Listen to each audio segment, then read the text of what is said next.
রসে ভরা লাল টুকটুকে এই আনারগুলো দেখে যে কারো মনেই হতে পারে এটি কোনো সাজানো জীবন্ত এক ফলদানি। আর এই রকম একটি আনার গাছ আমাদের ছাদ বাগানে থাক, এটি আমরা সকলেই চাই। ছোট এই গাছটিতে প্রায় 25টিরও বেশি আনার ধরেছে। এটি কি জাতের আনার, কিভাবে করেছি এর যত্ন পরিচর্যা, এই নিয়ে সাজিয়েছি আজকের এই ভিডিওটি। হ্যালো ফ্রেন্ডস, আসসালামু আলাইকুম। আশা করি সকলে ভালো আছেন। কাছে ও দূরে যে যেখান থেকে আজকের এই ভিডিও দেখছেন, গ্রিন গার্ডেনিং কেয়ারের পক্ষ থেকে আপনাদের সকলকে জানাই আন্তরিক প্রীতি ও শুভেচ্ছা। প্রিয় বন্ধুরা, আজকের এই ভিডিওর মূল আলোচ্য বিষয় হচ্ছে এটি কোন জাতের আনার, এর বৈশিষ্ট্য কেমন, এই আনারের জাতটি আমি কোথা থেকে সংগ্রহ করেছি এবং শেষে এই আনারের গাছের কিছু যত্ন ও পরিচর্যা নিয়ে আলোচনা করব। তাই ভিডিওটি অত্যন্ত গুরুত্বপূর্ণ হতে চলেছে। তাই ভিডিওটি স্ক্রিপ্ট বা কেটে কেটে না দেখে শুরু থেকে শেষ পর্যন্ত দেখার অনুরোধ রইল।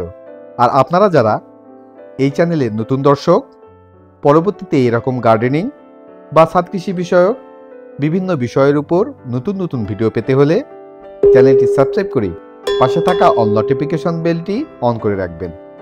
আর যারা ইতিমধ্যেই গ্রিন গার্ডেনিং কেয়ারের সদস্য হয়েছেন, আপনাদের প্রত্যেককে জানাই অসংখ্য ধন্যবাদ। তো চলুন বন্ধুরা, ভিডিওটি শুরু করা যাক।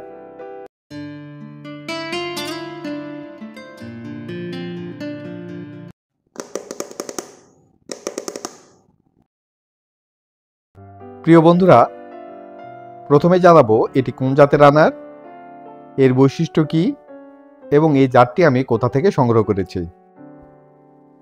এই জাতটির নাম GM2 আনার। GM2 আনার হলো এক ধরনের উচ্চ ফলনশীল 12 মাসি জাত। কৃষিবিদ গোলাম কিবরিয়া স্যার অস্ট্রেলিয়া থেকে এর ছায়ন এনে চারা তৈরি করেছিলেন। তাই স্যারের নাম অনুসারে এই জাতটির নামকরণ করা হয় GM2 আনার।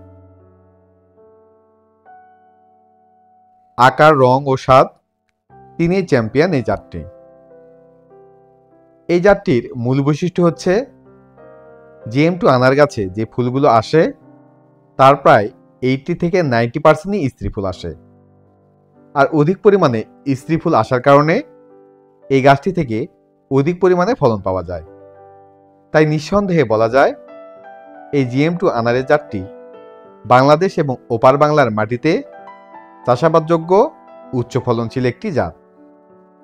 অনেকেই আমার এই আনার গাছের ফলন দেখে আপনারা জানতে চেয়েছেন এই আনার গাছটির চারা আমি কোথা থেকে সংগ্রহ করেছি। এই আনারের চারাটি আমি চুয়াডাঙ্গার তানভীর হোসাইন নাজমুল ভাইয়ের কাছ থেকে সংগ্রহ করেছি। ভাইয়ের ফেসবুক আইডির লিংক এবং মোবাইল নাম্বার এই ভিডিওর ডিসক্রিপশন বক্সে দেওয়া থাকবে। ভাইয়ের সঙ্গে যোগাযোগ করে আপনারা এই GM2 আনারের জাতটি সংগ্রহ করতে পারেন। ভাই অত্যন্ত বিনয়ী, নম্র এবং আশা করা যায় ভাইয়ের কাছ থেকে আপনারা অরিজিনাল জাতটি সংগ্রহ করতে পারবেন। প্রিয় বন্ধুরা, ছাদ বাগানের আনার গাছগুলোতে আমি কি সকল যত্ন পরিচর্যা করে থাকি এই নিয়ে এবার সংক্ষিপ্ত আলোচনা করব।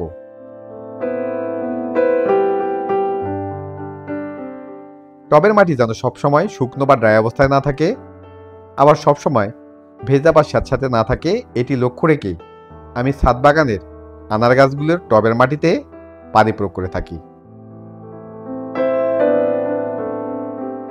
আনার গাছের বৃদ্ধি এবং গঠন ঠিকঠাক রাখতে প্রতি 10 দিন পর পর আনার গাছের টবের মাটিতে সরিষার খোল পচানো তরল জৈব সারটি পানির সঙ্গে মিশিয়ে টবের মাটিতে প্রয়োগ করে থাকি।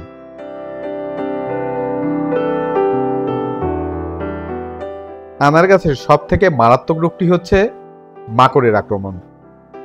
এই মাকড়ের আক্রমণের ফলে নতুন কুশি পাতার অগ্রভাগগুলো ওলটপালট হয়ে যায় বা পুড়িয়ে যাওয়ার মতো দেখা যায়, যা গাছের বৃদ্ধি এবং ফলন অনেকাংশে কমে দেয়।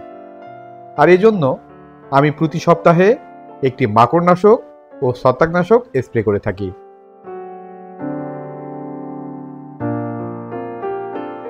আনার গাছগুলো যেহেতু প্রায় সারা বছরই ফলন দিয়ে থাকে, আর এই জন্য আনার গাছের পুষ্টি উপাদানের একান্তই প্রয়োজন। আর এই জন্য আমি আনার গাছগুলোতে বছরে 2 থেকে 3 বার আনার গাছের টবের মাটিতে মিশ্র জৈব সার প্রয়োগ করে থাকি।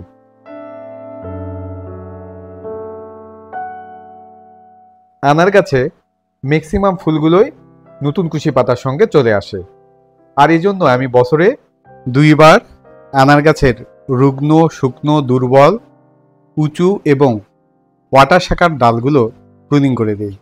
এতে করে আনার গাছের অধিক পরিমাণে নতুন কুশি পাতা চলে আসে এবং সেই নতুন কুশি পাতার সঙ্গে ঝাঁকে ঝাঁকে আনারের ফুল চলে আসে।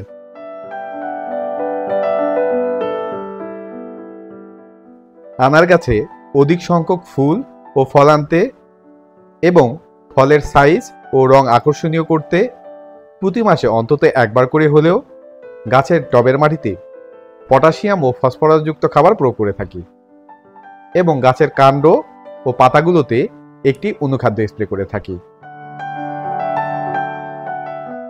আনার গাছের প্রুনিং কখন কিভাবে করে থাকি, কোন ধরনের মিশ্র জৈব সার, কীটনাশক ও ছত্রাকনাশক কিভাবে কি পরিমাণে প্রয়োগ করি, এ নিয়ে বিস্তারিত কয়েকটি ভিডিও চ্যানেলে আগে থেকে আপলোড করা আছে।